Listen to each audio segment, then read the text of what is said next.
Bandwagon fan? To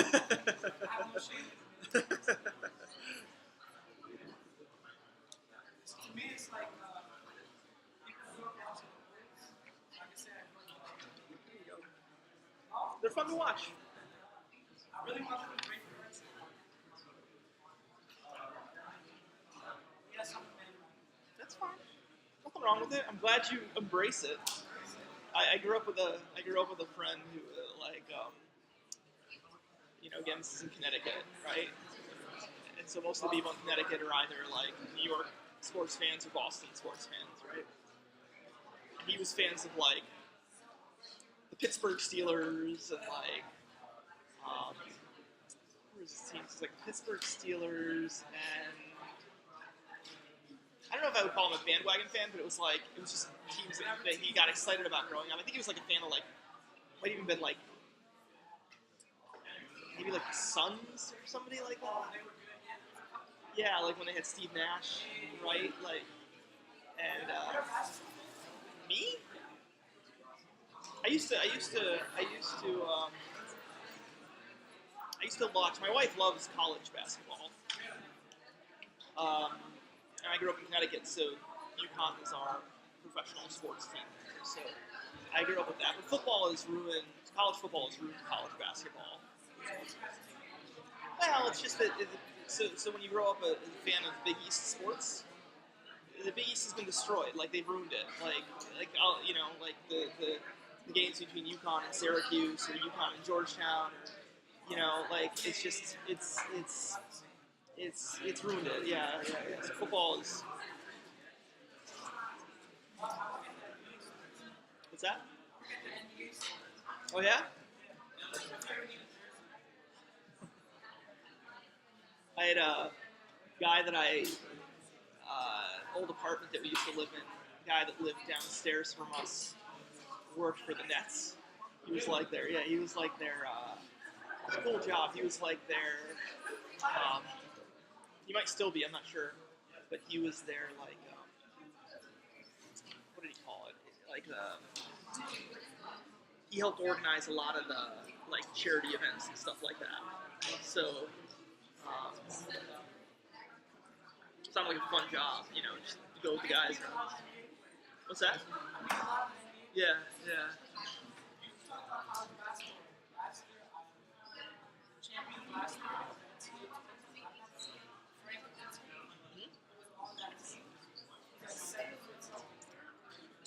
Wisconsin lost though. No, Wisconsin lost to Duke. Wisconsin beat Kentucky. They lost to Duke in the finals. I don't think so. I think Duke beat. Maybe I'm wrong. I know that he was like super nervous. So it shows what fans we are of college basketball.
at least seen one quiz, so you get the sense of the flavor of the quizzes, the emphasis on reactions and mechanisms, and that's generally going to be the sort of theme going forward. Mechanisms may become a little bit more complicated. Eventually, we'll start to put in some synthesis. Sorry, did I say synthesis and mechanisms? Reactions and mechanisms. Eventually, we'll start to dabble in some synthesis questions, and but again, the quiz that's going to be coming up next week will effectively should have a similar type of feel to it. So know all the reactions that we've learned. Specifically the ones that we cover these next 2 days. Okay, so we're going to transition to carbonyls today. So today we'll start on carbonyls. Okay, and when we're talking about carbonyls, right, what we're really referring to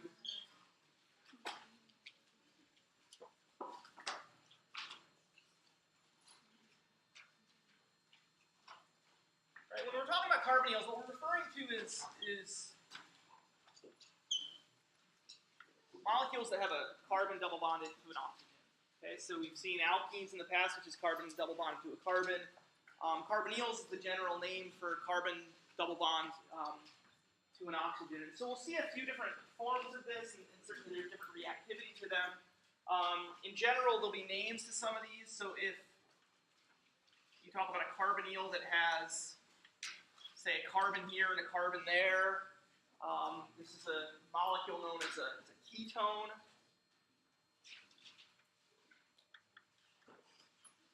Okay, when you have a carbonyl that has a carbon on one side and a hydrogen on the other, this is called an aldehyde. These are some of the general names that you'll hear.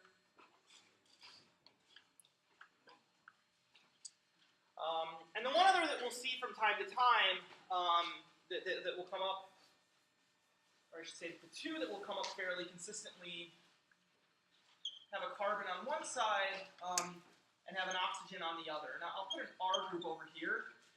Okay, so if R is a carbon, this is a molecule called ester. And if the R is a hydrogen, these are carboxylic acids.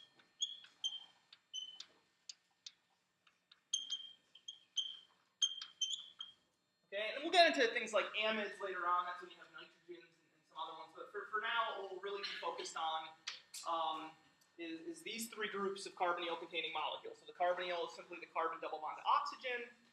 When there's carbons on each side, this is a ketone. When there's a carbon on one side and a hydrogen on the other, this is called an aldehyde.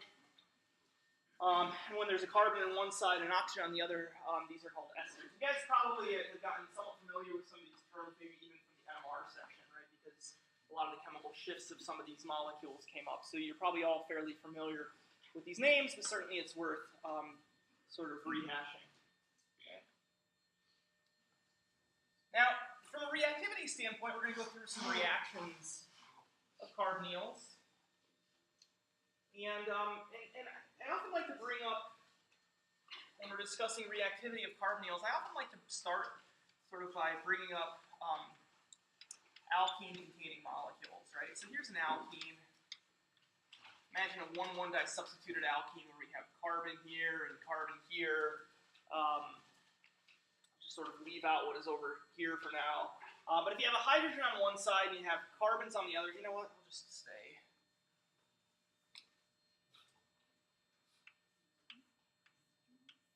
Okay, so here's basically a 1,1-dimethyl butene. Now this molecule here, right, we've seen it react in a variety of different ways in the past, right? So what are some of the methods that we've seen molecules like this react?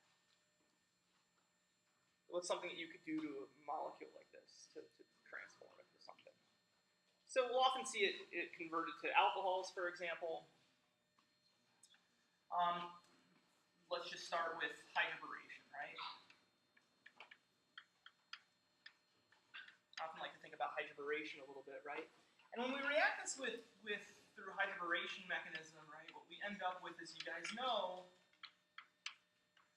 right, is that you get that boron on the less substituted carbon, the one that has less substitution on it.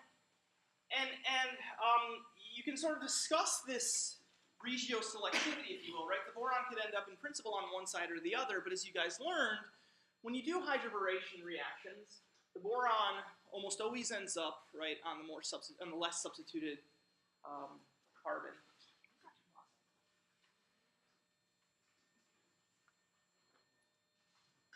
All right.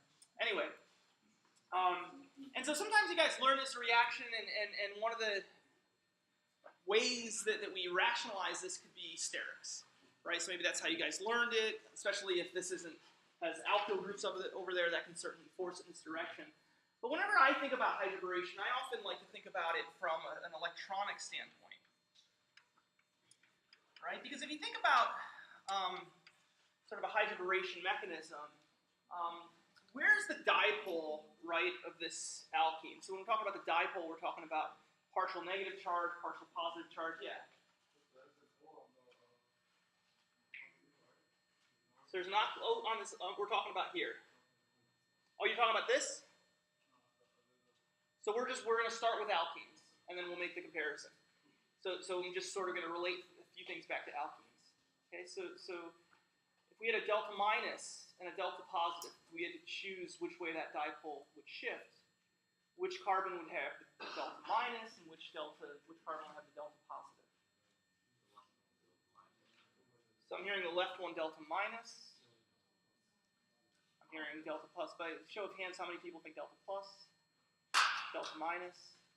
So for those of you that are thinking delta plus, why might you think that this is the carbon that would have the delta plus? Right, if we imagine an extreme resonance form of this, right?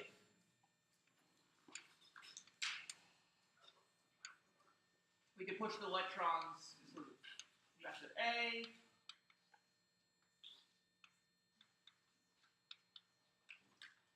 Right, or we can go method B.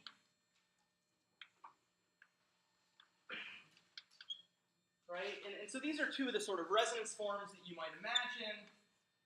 And when you look at those two resonance forms, you guys should all be able to tell me which one is a more reasonable resonance form of those two sort of zwitterionic species, right, of the two illid species, right? So this is a lot less stable, right, than this one.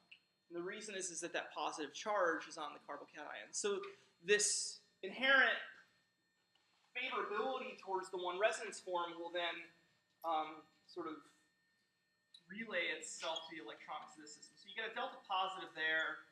You'll have a delta minus on that external carbon. Okay, this is again just driven by looking at the resonance forms and thinking about which way that dipole would exist. Now, in the case of the borane, right, this starts to ask the question, which of these sites would be the most electrophilic? And you guys should know, right, when you see boron, in general, what is it about boron that we often sort of see? So what's the geometry of BH3? What's the hybridization?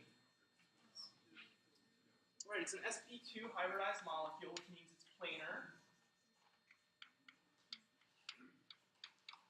Right, and the reason behind this is that boron, if you look at the periodic table, right, boron really only has, in its neutral state, it wants to have 3 electrons. And so a neutral boron species, right, only owns sort of 3 electrons to itself. Putting each of those into pairs, this molecule only has 6 electrons, right, so it doesn't have a full octet, okay? So boron, for example, boron, we saw, maybe you guys have seen BF3, for example, is a really good Lewis acid. So boron is a really, really good Lewis acid because it will accept electrons into this empty p orbital in order to fill, right, its octet rule. So this is a very good Lewis acid, which means that in this structure, right, it's going to be this boron that's going to have the delta plus. This is where those electronics are going to want to go. Ultimately, that's going to lead to a delta minus over here. And so if you look what's happening in say, for example, a hydroboration mechanism, you can sort of argue this regioselectivity based upon the sort of dipoles. So what's the reason I bring this up? Well, I'm bringing it up in part to sort of remind you guys and get you guys thinking a little bit about alkene chemistry. But again, we're talking about carbonyls today, and so one of the questions that I would ask you guys is in a standard carbonyl, which way does that dipole shift? So is, in other words, if we have the two options,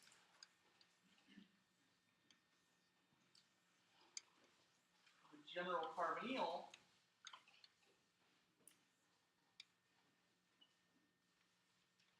right? We really have these two options. And of these two dipoles that we have, right, in terms of the delta minus, delta plus situation, in a carbonyl, which way do you think the dipole would exist?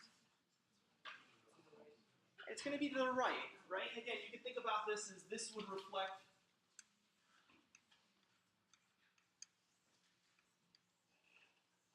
that resonance form, right? Whereas this would reflect this resonance form. And again, you should be able to look at these two structures and right off the top of your head, what you might say is, well, oxygen is has greater electronegativity, so the ability to pull the electrons towards the oxygen is going to be greater, right? So this is the it should be the sort of answer, right? So this is not what we necessarily want. This looks much better, and in fact, in the case of carbonyls, right, it is in fact this resonance form that more closely illustrates the reactivity of carbonyls. So we'll often draw carbonyls as I've drawn up here, right? And the reason that we do that is because we like to draw molecules in the most stable form. This molecule here does not have a full octet, right? This molecule has a full octet everywhere, but at this carbon there's no full octet, so we don't necessarily want to draw the molecule like this at all times, but it is this resonance form that reflects the reactivity, okay, of carbonyls. So what does that mean in terms of what we're doing? Well, you guys have learned a lot about, last semester you learned about substitution chemistry, you learned about elimination chemistry, and specifically in terms of things like SN1 reactions, right? If you could very simply think about a carbonyl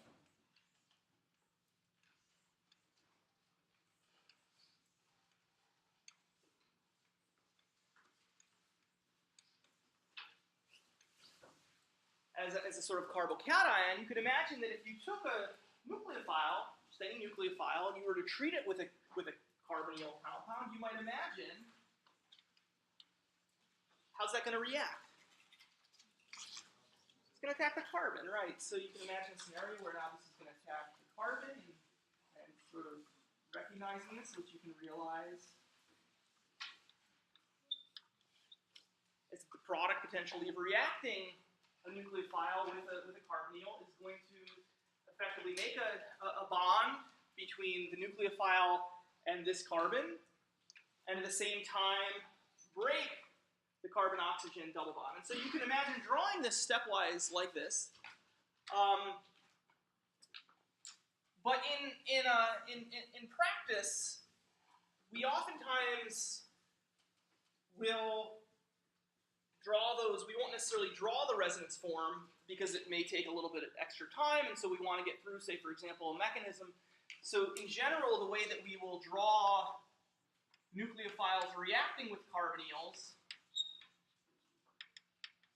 would be all together. So this is a type of mechanism that you will often see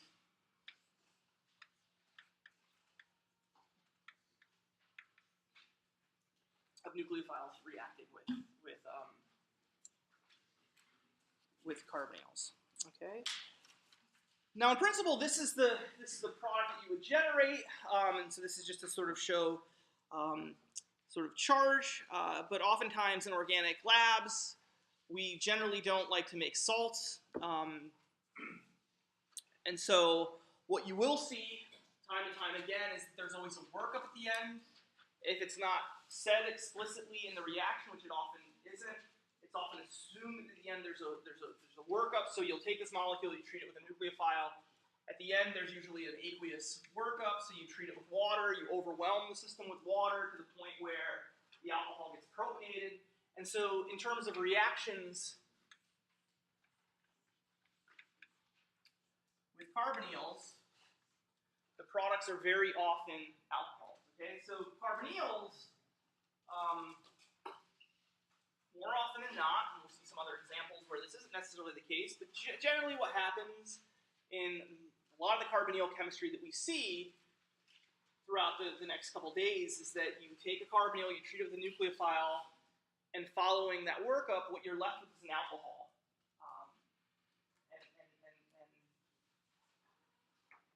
And you've basically formed a bond. So you've formed a bond, and then the net result is that you've got an alcohol. All right, so you can effectively take this and consider this type of chemistry with a variety of different nucleophiles, right? So I'm not going to necessarily go through all of them, but there's certainly many good nucleophiles that you could imagine could do this, right? Cyanide-based nucleophiles you could imagine working in this case. Acetylene nucleophiles.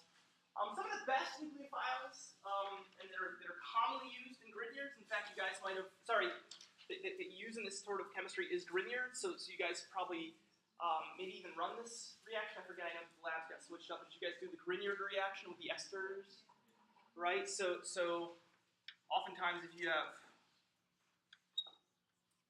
some alkyl Grignard, right? Alkyl Grignards are fantastic. They're oftentimes the go-to way to make sort of carbon-carbon bonds with carbonyls, is that you sort of make these Grignards. Again, the Grignards you can imagine, I often like to think of Grignards in ionic form.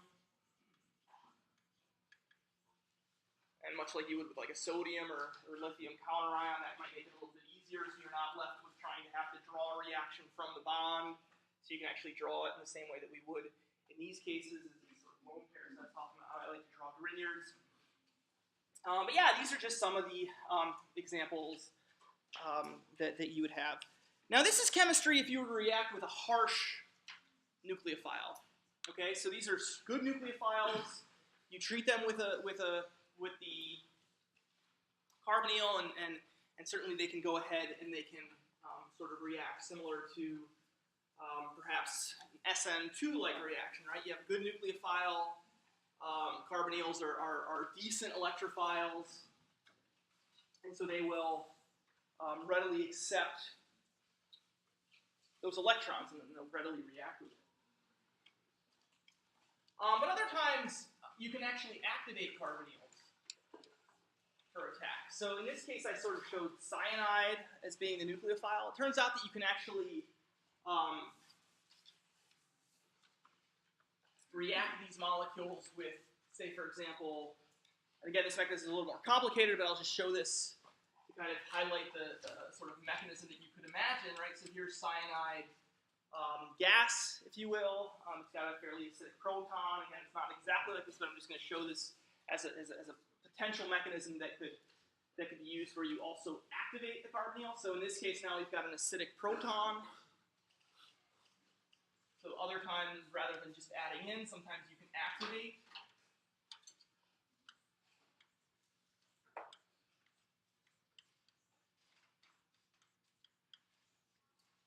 Right? So sometimes you can actually activate that carbonyl, and that can sometimes assist in the nucleophilic addition. And so a situation like this, that can add in as well. Okay? So sometimes we'll see the mechanisms of carbonyl chemistry drawn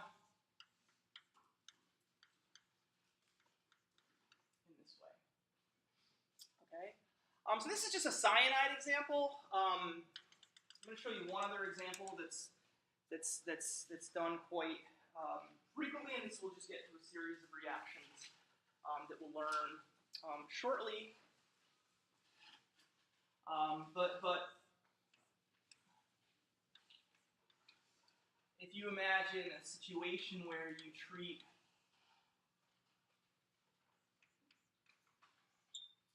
a carbonyl under aqueous acidic environment, you could also imagine a mechanism to make what's called a hydrate. Okay, in this mechanism, what's going to happen is, again, the same thing that we just showed earlier.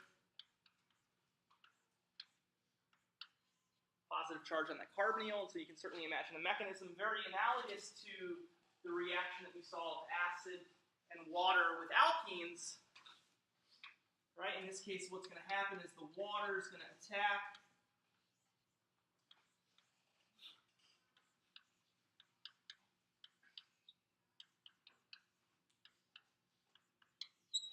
okay, and then following deprotonation of that guy there, what we'll get to is called a hydrate.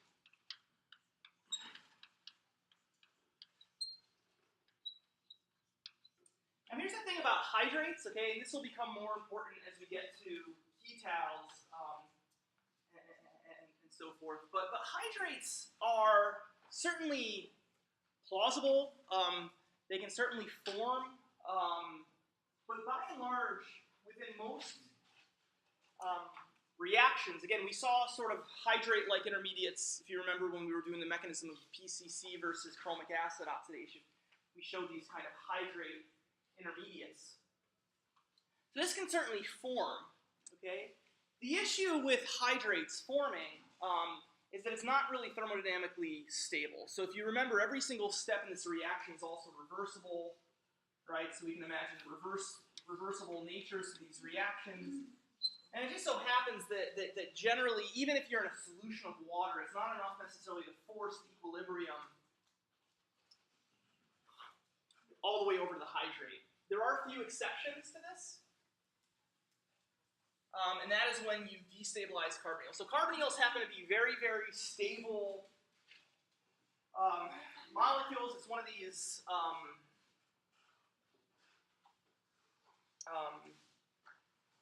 properties to carbonyls that we'll see time and time again. There is this inherent desire for carbon-oxygen bonds to be double bonds. This is based upon dipole-dipole stabilization and a few other concepts that go beyond the realm of this course, but I think it's worth it for you guys to sort of recognize and just accept that carbonyls are happy, and we'll see examples of where carbonyls are happy. So they're stable intermediates, and so that's most of the time what will happen is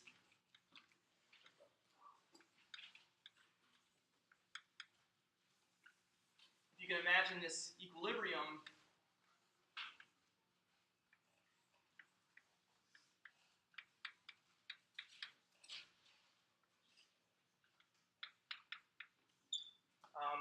Almost every time that you see this equilibrium, it's almost always going to want to favor the carbonyls. There are a few exceptions.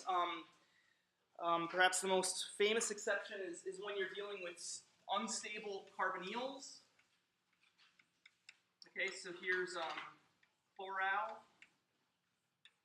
Okay, this is one of the few examples of molecules that will actually favor the hydrate. So I'm just showing this to sort of give an example of one case where it actually does favor the hydrate.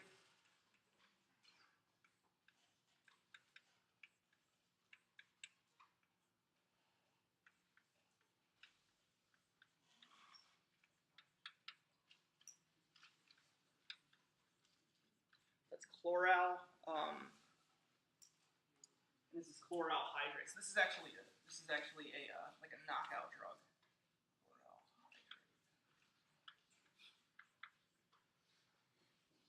So like when you, this is like, I guess used by like James Bond, you know, to like.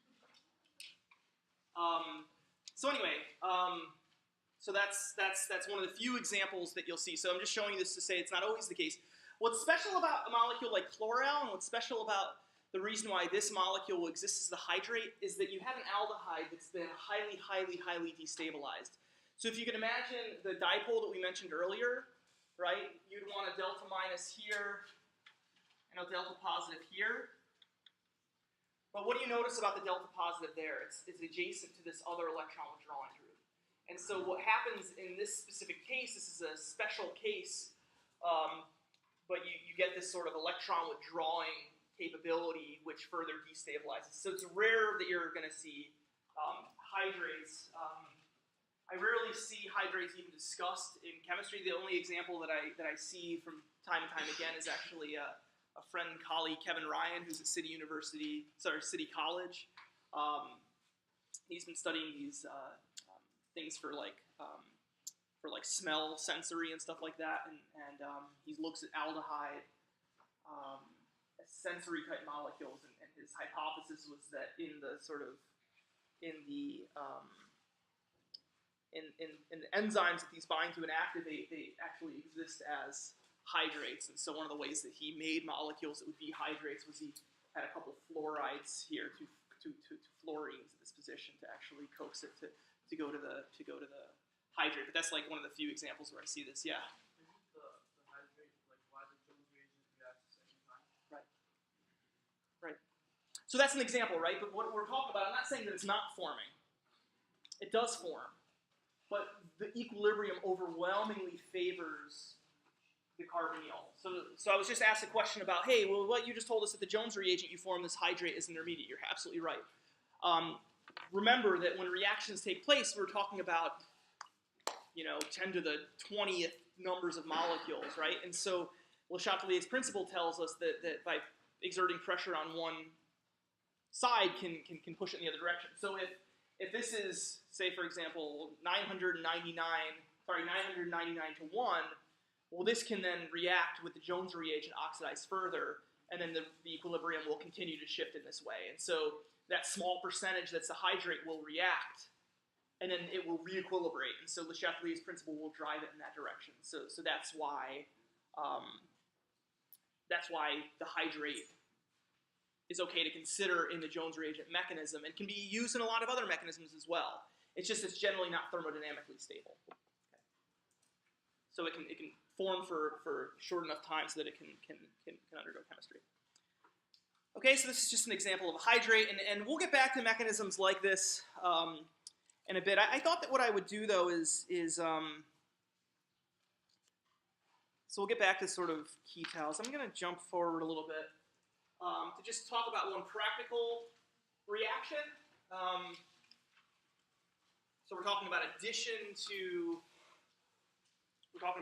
carbonyls, right? And Jones reagent was just brought up, right?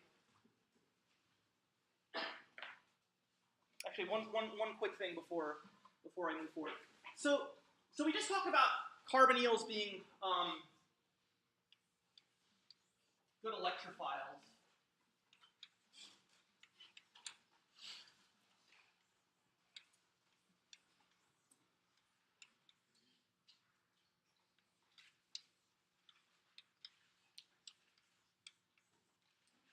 Okay, and it's worth considering before I move forward into some of the specific reactions that we're going to learn. I think it's worth it to discuss some of the relative reactivities of the different carbonyls, because these are given different names. They react very differently. So again, aldehydes, ketones, and esters. Okay. Now, in terms of the reactivity of these,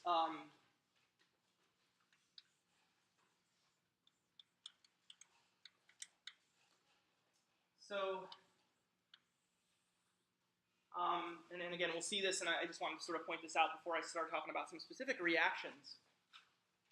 In general, esters are some of the least reactive carbonyls that we'll see. I'll discuss this in a minute in terms of how you can rationalize this. Followed by ketones, and followed by aldehydes.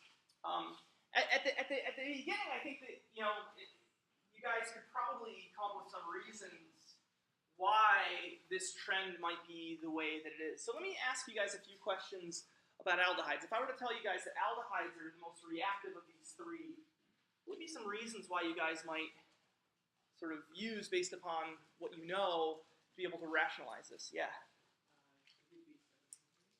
So one possibility would be sterics, right? So sterics is the one. And here's the good thing about chemistry and organic chemistry. Usually sterics are electronics. So if you try to make a steric argument and you can't make sense of it, then consider an electronic argument. But certainly in this case, sterics could be one reason, right? So sterics, you've got a small little hydrogen here. In these other cases, R's are the same, let's say, but you've got an R group over here that's going to make it a little bit more difficult for that attack. So from a steric standpoint, you can certainly argue that it's going to be more reactive. What about an electronic argument? Yeah. I was going to say there's an acidic hydrogen. So when we're talking about reactivity for nucleophiles, so let's say, let me just clarify. Reactivity with nucleophiles. So I'm just saying these themselves, we treat them with a good nucleophile in a mixture. This one's going to react the fastest, this one will react the second fastest, this one will react the slowest of the three. Yeah. Well, aldehydes compared to like esters and ketones, they would be much more polar. So a polarizability mechanism. I don't know if the aldehyde would actually be more polarized or not, right? Because if you think about it, you could probably draw, in these cases, specifically in this one, you would imagine that the carbocation character there would be stronger, right? So if the carbocation character there is stronger, you might imagine that that might help this have better negative charge. So I think this might actually be more polarizable. I just thought that the ester, especially like the two oxygens, Absolutely, help stabilize that. Yes. So you're getting there, though. Yeah. The delta positive, the carbocation character on the aldehyde is primary. What does that lead to? I think you're getting there. Well, it's less stable than say a secondary. So that's the way to think about it. So this an aldehyde, right, is actually less stable than a ketone, which is then less stable than an ester, and it's for those reasons, right? So what was brought up was that the delta positive that's here, right, it's really not stabilized that much. So we're sort of saying the same thing. It's kind of coming back to that same argument that the stability, of the carbonyl, the desire to want to have this dipole that you're referring to, is actually less pronounced in the aldehyde. And this can be a little bit confusing, right? Because then it's like, well, wouldn't that mean more positive character? And this is, I think, where organic chemistry can get a little bit difficult. And this is just sort of science in general, right? We're trying to come up with rules that reflect what in principle actually happens and that can make sense out of them. So in terms of rationalizing this, you can consider the stability, right? An aldehyde is going to be less stable if you think about that carbocation character and that dipole. That dipole is going to be less stable than this one, right? And then certainly that dipole, right, is going to be even less stable for the reasons that were brought up earlier than this dipole, right? So if we consider the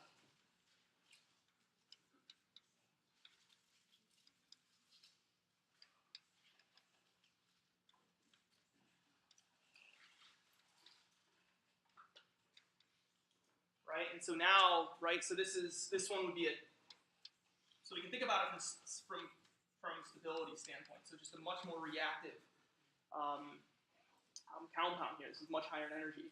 Okay, so this would be effectively a sort of secondary carbocation, if you want to kind of think about it that way. It's a little bit different because the carbonyl, but just for calling it sake, this would kind of be tertiary-like. This would be tertiary-like, but again, it has the lone pairs there, which can create an additional stability. So it's got that full-blown conjugation in that effect. Okay, so this is at least how you can rationalize the relative reactivity. So aldehydes are more reactive than ketones, which are more reactive than esters. Certainly aldehydes you can make a steric standpoint. You should be able to see that. The question might come in place of the esters versus the ketones in terms of which one's more reactive. And for that, you can consider the stability, certainly, of the carbocation. So esters are just in general more stable, and so they're going to be slower to react. Okay, so this is important. This reactivity is going to be important when we consider some of the reactions that we're going to see. Because as we'll see, some things can certainly happen when we react with esters. Okay. All right. So last class, we discussed sort of oxidation, right? So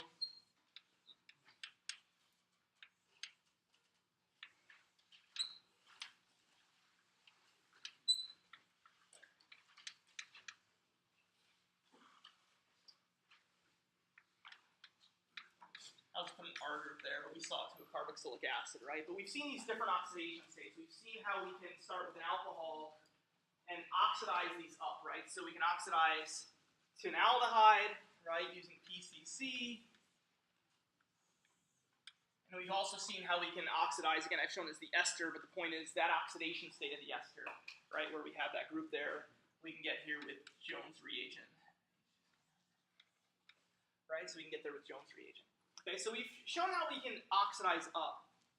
As it turns out, reducing down from a conceptual standpoint, based upon everything that I've said here, should be a lot easier to sort of think about, right? So oxidizing again, we had to learn a whole new reagent.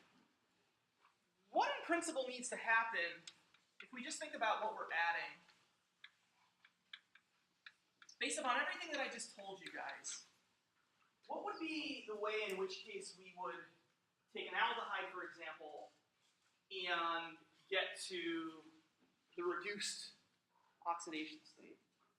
Based on what we've learned, I'm sure some of you guys have read ahead and you probably know the reagent, but just based upon what we've said, right? We treat these compounds with nucleophiles, right? Breaking that bond. So what's the nucleophile that we would need to do this? Hydrogen, or what do you call that? Hydride, right? A negatively charged hydrogen would be a hydride. Exactly, right? So that's a hydride. H minus, we talked about alkoxides, right? It's negatively charged oxygen. So a hydride is basically, we talked about sodium hydride, right, as a deprotonating agent. So the hydride, right, you can imagine the hydride being a nucleophile here.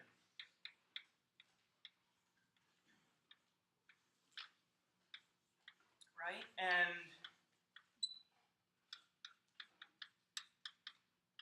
then following the workup, right, we would get to the alcohol. Okay? Now it turns out that the sort of hydride that you guys have learned about, right, is sodium hydride. And unfortunately, sodium hydride isn't necessarily good enough to do this. It's just not, let's just say it's not that efficient.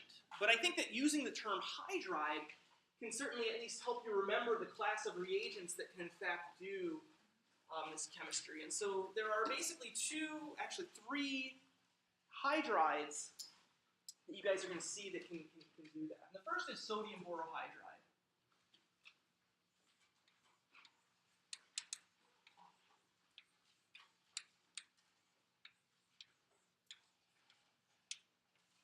So again, it's right there in the name, the hydride. So that's why I sort of want to point that out, the borohydride. What this is it's basically if you took sodium hydride and treated it with boron, so the borane that I showed earlier, right? So it's sodium plus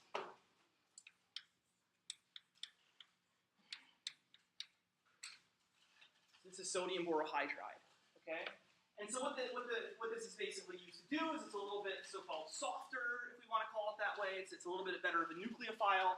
So it will actually react with aldehydes really nicely.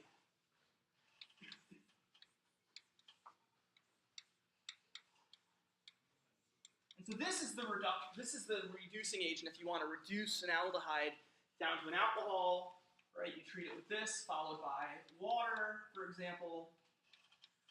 And in this case, you would get to the alcohol. Okay? From a mechanism standpoint, I think it's worth it to simply consider, I would know sodium borohydride. Okay, definitely know the reagent. You got to know the reagent. From a mechanism standpoint, I would say that when you are doing a reaction, if you want to sort of show sort of sodium borohydride reduction, I would probably think about it as a hydride. So you can sort of think about this dissociating and being a full hydride, just so that you're not left with a situation of having to same with the Grignard, right? Sometimes it's just difficult to sort of envision I think it's just bad trying to consider the, say, carbon magnesium bromide bond being the nucleophile. So I think it's oftentimes better to just consider it as the more sort of closer to the reactive species of what it's going to be. So for the sake of this, just use the hydride to sort of simplify things. So don't worry about having, if you draw the sodium borohydride reacting, that's fine, but I think just to sort of make sure you can see the lone pairs, you can see everything where it's going, sort of just consider that lone pair, in terms of going up onto that hydrogen. The sodium borohydride will work. It's It's a reducing agent. It's a reducing agent that works really well, particularly with aldehydes. Sodium borohydride under more forcing conditions, you can also get it to react with ketones, although you generally have to heat that up a little bit more. Sodium borohydride is certainly something that you can selectively reduce, for example, an aldehyde in the presence of a ketone or ester. But certainly you could use it if you wanted to try to reduce these other ones, but it might be a lot more forcing conditions, and I think even esters, I don't know, I think you have to have very special conditions to get it to actually react with esters, so that's let's just assume it doesn't react with esters at all. So let's just assume that, right? So from the sake of an ester,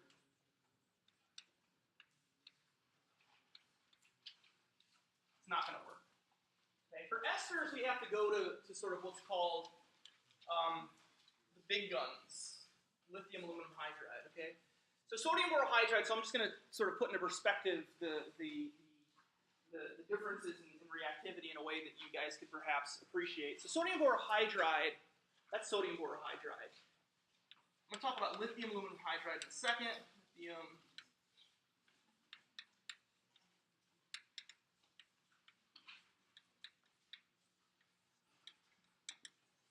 Lithium aluminum hydride is very similar in terms of the structure. The counter ion now is lithium rather than sodium. But if you sort of go down the periodic table, right, we've basically gone from boron to aluminum. Okay, and so the aluminum hydrogen bond is much weaker in this case, which means it's a much more naked hydride source. It's a much more reactive species, again, owing to the fact that the aluminum hydrogen bond is not as good overlap and everything as say, the boron and hydrogen bond. So if you want to reduce an ester, this is what you'll use. Just a quick story, or I should say, to put into perspective, sodium borohydride, for example, will oftentimes run sodium borohydride reductions in a solution of methanol. So the sodium borohydride won't even react with methanol. So it's a very, very stable species. Lithium aluminum hydride, if it came into contact with methanol, if you say added methanol to it, it would immediately cause a fire. In fact, I've had one fire in my lab to date, and it was because of lithium aluminum hydride. So it's very potentially pyrophoric, and it happens from time to time that maybe a little water gets on it or something like that, and it can cause a fire. So that's just to sort of illustrate the differences in reactivity. So if you can use sodium borohydride in a lab for practicality purposes, that's generally what you'll go to, but sometimes you'll need lithium aluminum hydride. Now the thing with lithium aluminum hydride, let's just do this from the ester standpoint.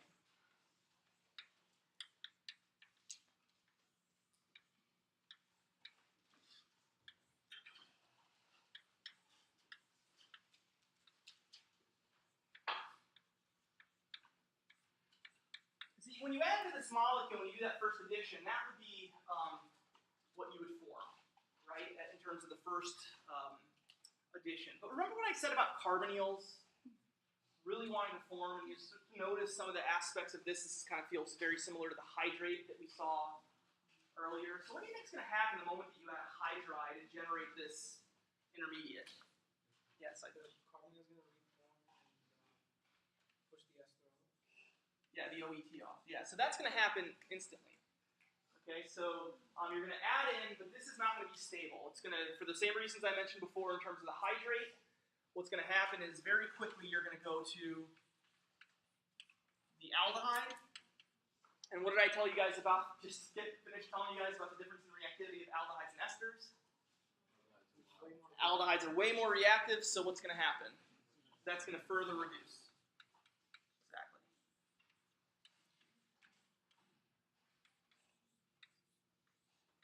Following protonation, we'll just show it here, okay? So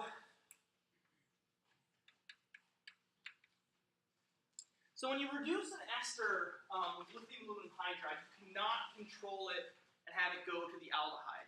The moment that you react first, it's going to immediately form an aldehyde, and that aldehyde is going to form even faster. So if, say, for example, you tried to play some stoichiometry game, right? Where you say, for example, use an excess because you had cheap ester, and you're like, I'm going to be really clever, and I'm just going to use a large excess so that there's only a little bit of lithium aluminum hydride. Well, then the joke would be on you, because even if those higher amounts, even if there was a ton of this around, oh, excuse me.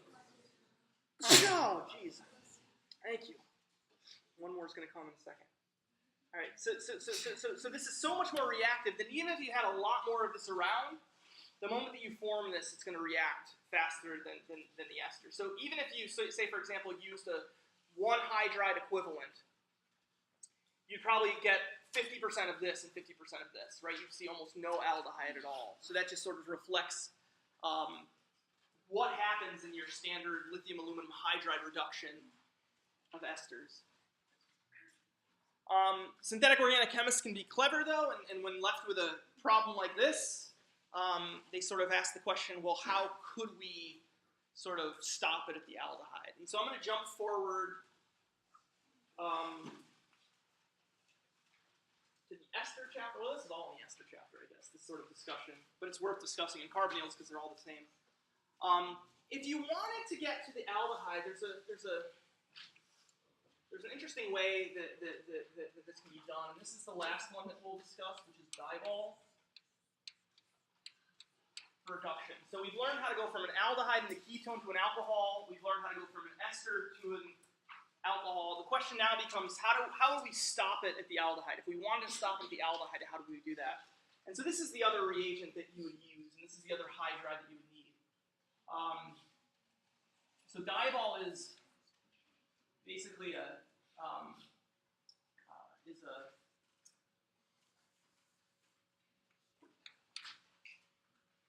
basically got 2 alkyl groups on it, 2 isobutyl groups. I'll just simplify it by saying R for now. And what you have is a sort of a hydride there. So when you buy Dibol, one of the things you'll notice is that aluminum, right, unlike the lithium aluminum hydride, in the case of Dibol,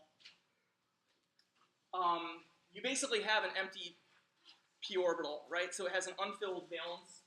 In fact, when you buy a solution of this, it's often believed that it exists as this sort of dimer. So you sort of get like some dimer in there so that it can actually fulfill its octet. But you can clearly see that this molecule in and of itself has basically unfilled octets, right? So what does that mean that it has an unfilled octet? What were we saying about borane earlier? It's a really good one. It's a really good Lewis acid, right? So these become very good Lewis acids. And so when you take a molecule like Dibol and you treat it with an ester, what do you think is going to be the first thing that's going to happen in the mechanism?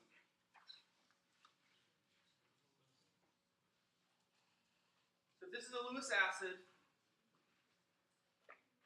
where's the best most Lewis basic site of this? The carbonyl, right? And so what's going to happen is the carbonyl is going to attack, and this is where the Dibol mechanism starts, and this is what you guys have to sort of keep in mind.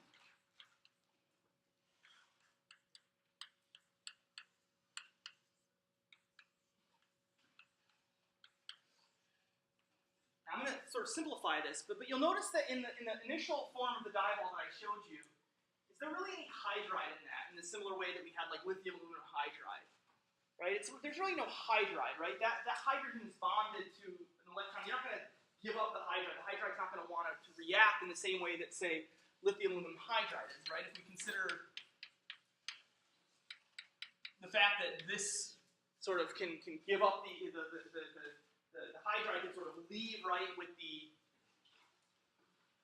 its electrons and react. In this case, that's not going to happen, right? You're not just going to leave that hydride, because now we're left with aluminum that only has 4 electrons to it, right? So it's gone from something that already wanted its electrons, and now you're giving it away even more. But you'll notice that the moment that it reacts, right, in that acid-Lewis base mechanism, now what you have, right, is now you have a hydride again. Okay, do you guys see that? So this is the Dibol mechanism, or the first step in the Dibol mechanism. So what would you guys imagine might now happen? Right, there's going to be a sort of an intramolecular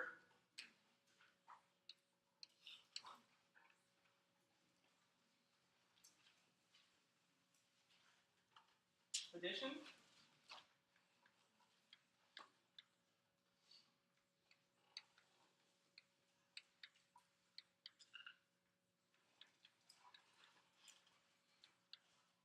Okay. And again, the mechanism of diball is a little bit more complicated than this. It may actually die. There may actually be like, I think it's like second order, I think, in diball. But at least in terms of class and in terms of sort of rationalizing this, now we have an empty p orbital there as well, right? So what can happen is you can actually help stabilize it through a chelate. And generally, oftentimes diball works best if there's some other group on there, because this would only be a 4-member chelate, and that's not the most stable. So usually if there's somewhere nearby that could form like a 5-member chelate, but this could at least still happen. And so this is fairly stable.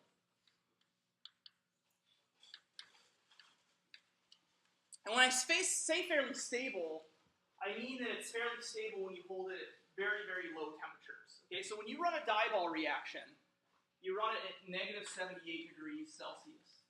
Okay, at these low temperatures, this complex will stay around. So diball is kind of a tricky reaction to run. You have to keep the solution very cool. You have to add your diball slowly down the side so that you don't get localized heating. And if you do it all correctly, what can happen is that in your solution you can get this complex. Okay? Then what you can do, right, is then you can add to that solution at minus 78, you can then add, say for example, water. Yeah, the water will freeze a little bit in there, but what will happen is that it will still react. And what will happen is any excess diball that's in there will get quenched by the water. And as you warm up the reaction, now you have no more diball in there, there's no more hydrides in there, okay? You'll basically lose this aluminate.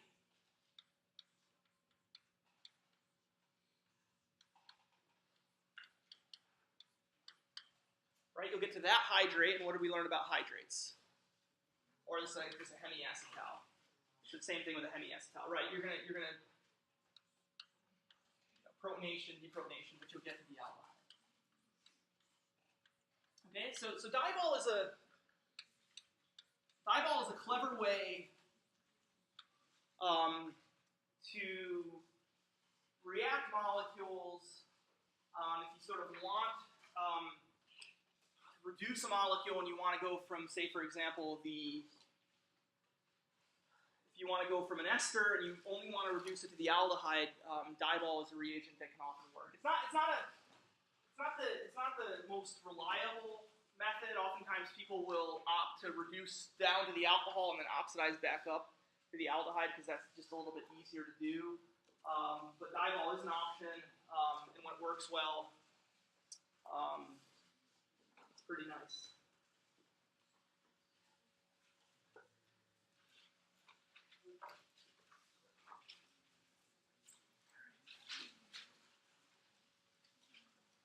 Okay, so that's it for reductions. So again, those are the 3 reduction reactions that you guys should know. So you guys should all certainly be prepared for the quiz to tell me how you reduce these, understand the mechanism, be able to draw any of these mechanisms to show how it happens, be capable of explaining why a diball reaction would stay. I actually asked a question on an Organic 1 exam, one of my early semesters here, and the question was basically, it was a reduction, and I gave an NMR, and the NMR was a sort of over-reduced product from a diball reaction. So I've asked, well, what is this product? This isn't what they were expecting. What is it? And what's the reason why? And so in that case, it could just be that the reaction was done at like room temperature or something like that. All right, so that's that. So again, aldehydes, just so there's no confusion, aldehydes in principle could also be reduced with diball. So it's not that aldehydes can't be reduced with diball, it's that this process doesn't allow the aldehyde to be formed until the very, very end.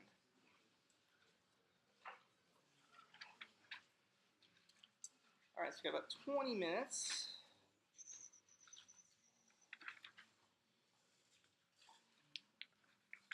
All right, so let's do a few. So we'll do some condensation mechanisms next. So, all right. So we learned. I was just showing you guys earlier about how, say for example, an aldehyde in the presence of acid and water can lead to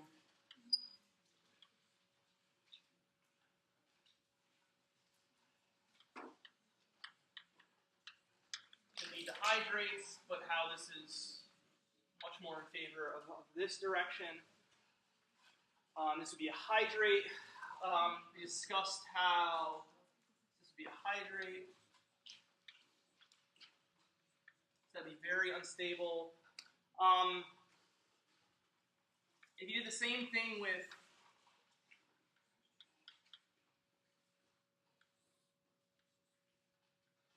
say, for example, an alcohol, an acid, and I'll go through the mechanism of this in a moment. You could imagine a similar process where we just added once, like we discussed earlier. This would be a hemiacetal. Again, as we saw over here, it would highly favor this other direction.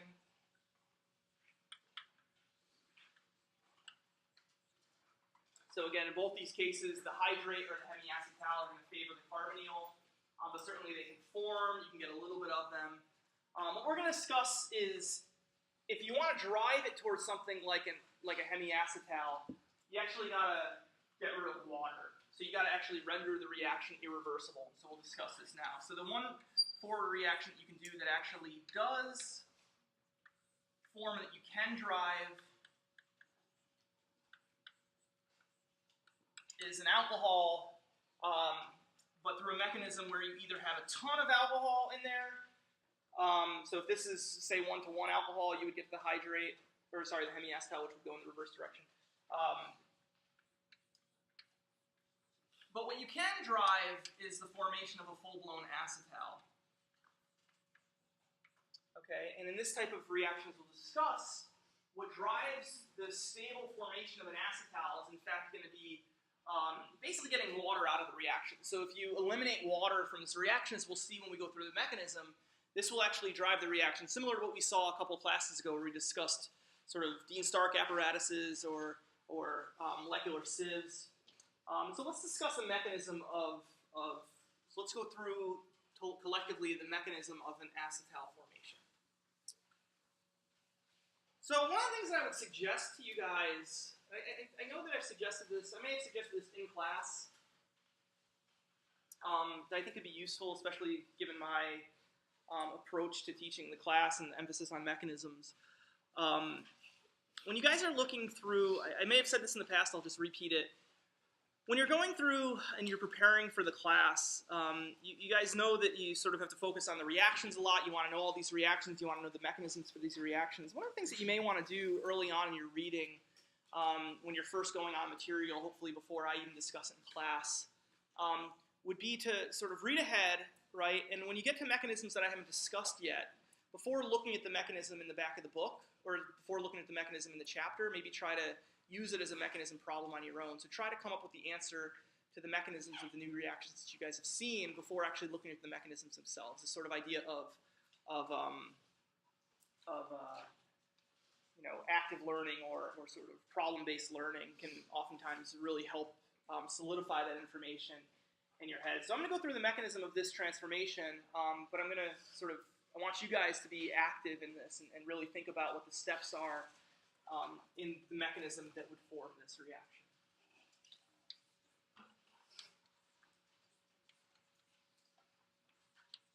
Okay, so if I had a reaction that had acid and water in it, what do you guys think is going to be the first sort of step in this reaction? And we've seen this time and time again, so it should be fairly evident right away. What's the first thing we're going to do? We're going to protonate the carbonyl, right? So the first thing we're going to do is we're going to protonate carbonyl.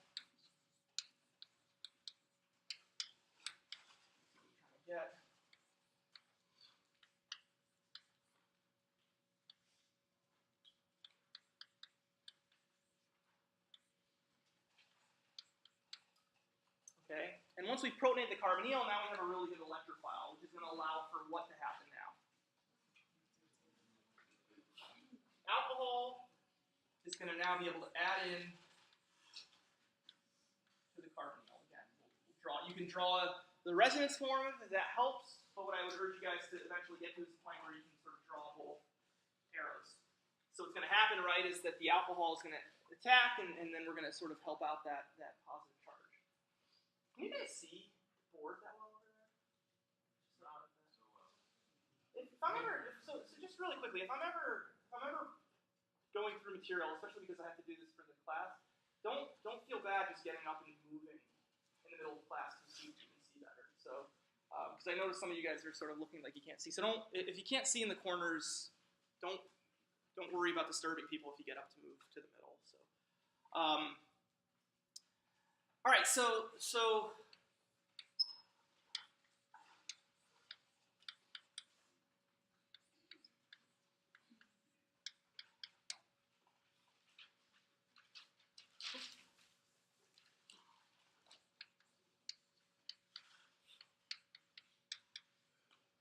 Okay, so that's going to be the first step, and we're going to make our initial oxygen-carbon bond, okay?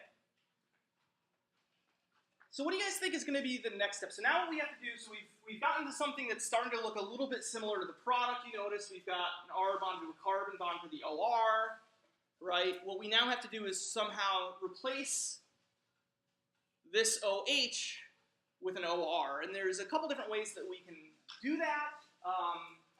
So one of the questions could be, well, is the oxygen that we have in this product, is it this oxygen, or is this one this oxygen? So you may be able to put some other mechanisms, but it turns out that both of the oxygens in this, as we'll see, will actually come from the alcohol. Okay? So what that tells us, right, is that we want to get rid of this group so that we can then replace it with the other alcohol. So how might we make that into something that can leave fairly readily? Yeah.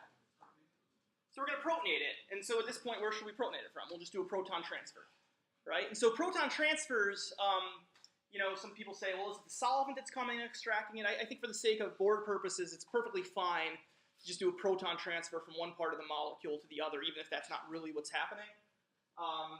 Because protons sort of change place all the time. So the solvent, in reality, what would probably happen here, right, is the solvent might pick it up and put it somewhere else. But just for the sake of board space, so proton transfers, we'll see a lot of proton transfers, so it's okay to just show taking a proton from one place to the other. This is perfectly fine.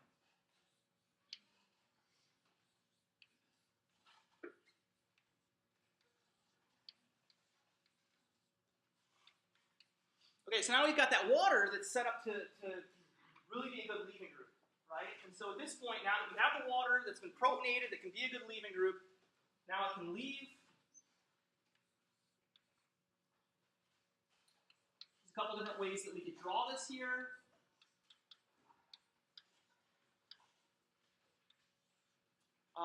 I'm sort of drawing it right now as the carbocation. Is that the major resonance form, though? No, the major resonance form. So this is perfectly fine for drawing the mechanism. Just have it leave. The better resonance form would what? Have the oxygen double bond to the carbon. But again, that's the same molecule, just drawn in a different resonance form. But if you want to be super accurate, you could.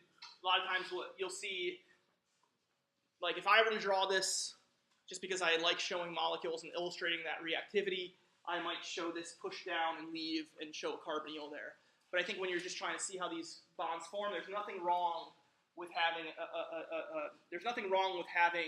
especially in carbonyl chemistry chapter, there's nothing wrong with having the resonance form that better illustrates the ultimate reactivity of that. I think that's a strategy that you guys could really do. And now it should be pretty easy, right? Now we just sort of finish it up by having an alcohol add in.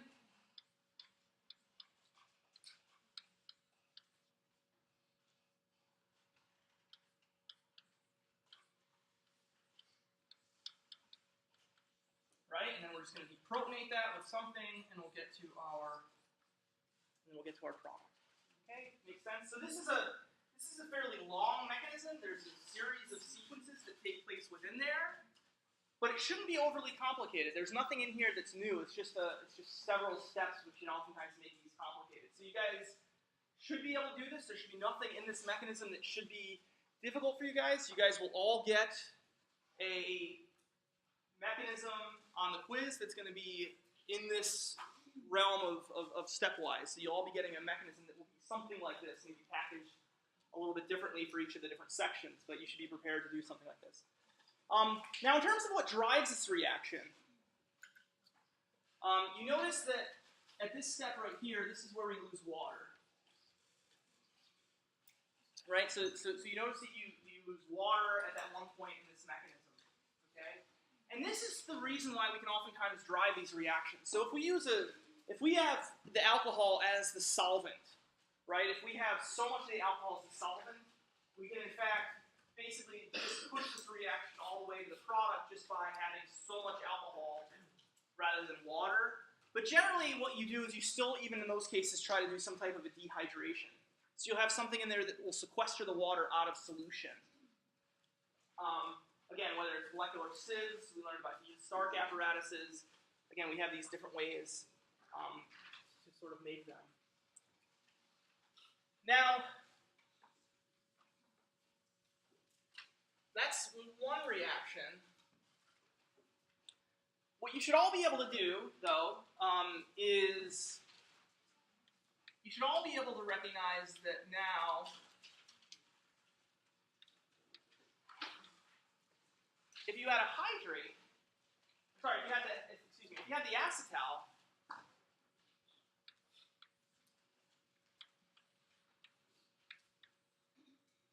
you guys should all be able to now tell me how I would take the acetal and get back to the aldehyde. Based upon everything that we've seen, right? If water drives this reaction, getting rid of the water drives this reaction this way, got to add water. Right, so exact same reaction, basically exact same mechanism, just in reverse. I'm not going to go through this, but you guys should all be able to do this. You guys should all be able to draw a mechanism where if you take the acetal and you treat it to acid and water, you guys should all be able to draw a mechanism that's effectively the reverse of this whole process that takes you back to the aldehyde. So I'm not going to go over that for the sake of time. But I would like you guys to all be able to do this.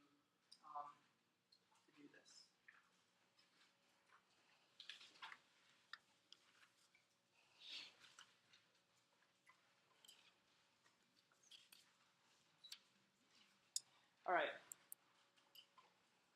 We've got about 7 minutes left.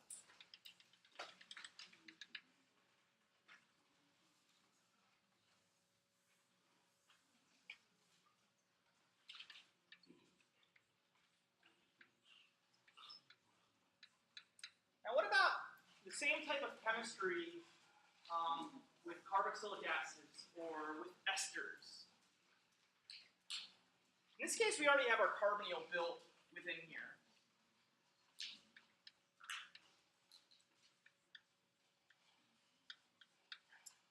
Okay. So I basically just told you guys, what you're going to see is the next series of mechanisms I hope you guys can convince yourselves, and especially now, if you look forward before next class and look at some of the reactions we're about to discuss, imine condensation,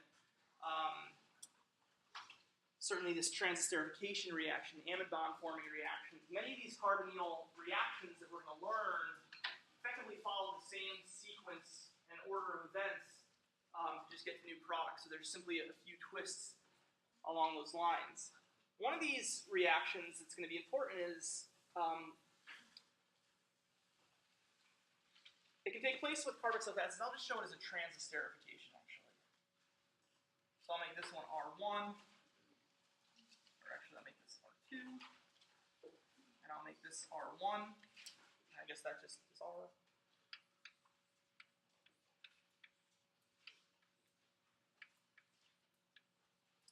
When you have a molecule like an ester, and you treat this reaction under acidic conditions with another alcohol, or in excess of this other alcohol, again, it might look a lot different of a reaction than the one that I showed you here, but it's virtually, for a mechanistic standpoint, you guys should all be able to problem solve, get through this mechanism, and come up with a reasonable mechanism that would get you to the product. You know what? I'm not going to have time to go over this, so you know what we'll do? I'm going to throw up a series of other mechanisms that I want you guys to come next class prepared to discuss. So I'm going to throw up a few of the other condensation from carbonyl reactions, and we'll discuss the mechanisms next class. But I want you guys to all go over them before next class, and then hopefully, if you got it wrong, then you can find out why. But I want you to go through these on your own based upon the mechanisms we saw here, and hopefully convince yourselves that they are basically all very similar in terms of reactions.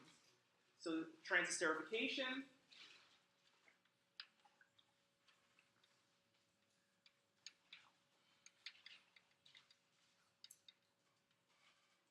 The same thing with water, right, would be hydrolysis or saponification.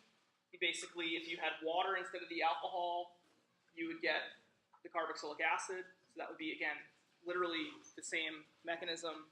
But there's two others that I want you guys to look at as well. And these are going to be with imine condensations, okay? So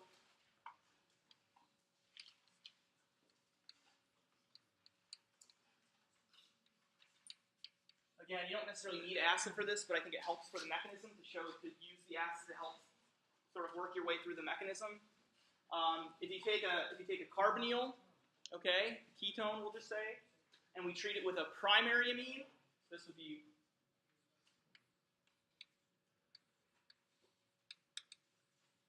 what you get to is the imine.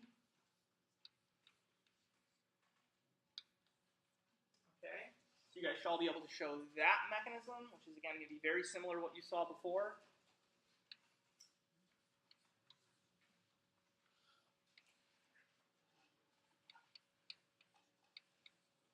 And if you have a secondary amine, so primary amines are basically where the nitrogen has 2 protons on it, so it's bonded to 1 carbon. So that would be the primary amine. So that's the NH2R. And then for the secondary amine, there's 2 alkyl groups. And so these are very similar mechanisms, but what you'll see is that in one case you get to the imine, in the other case you get to the enamine. Okay? So let's just stop there. So I want you guys, everybody, certainly there'll be other homework that you'll do, but I want you guys to all, at the very least, try this mechanism, and these 2 mechanisms before next class. Okay?